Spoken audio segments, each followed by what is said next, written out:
ప్రజాస్పందన చూసిన తర్వాత జగన్మోహన్ రెడ్డి గారు మీ అధికారంలోకి రాకుండా ఎవరు ఆపలేరు.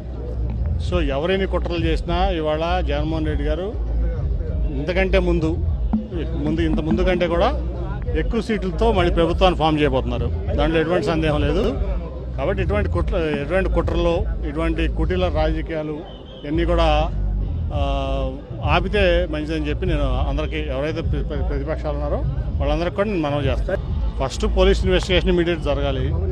అది ఎందుకంటే నాకు ఫస్ట్ ఒక టప్ అని సౌండ్ వినపడింది. నేను అక్కడ ఉన్నా 30 సెకండ్ 40 సెకండ్ తర్వాత సీఎం గారు చేయి పెట్టుకుని కిందకు తోలడం చూశాను.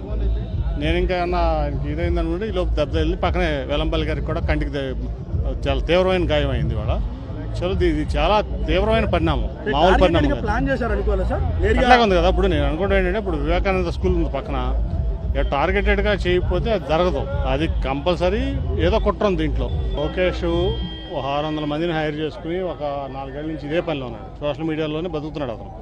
కాబట్టి అతను సోషల్ మీడియాలో ఇటువంటి పనులు చేపిస్తాడు, ఎవరి మీద చేపిస్తాను అలవాటు పడిపోయాడు అతను. సో ఇటువంటి దుష్ప్రచారాలు ఇటువంటివన్నీ చేయడం అతనికి అలవాటైపోయింది లోకేష్ అనే వ్యక్తికి.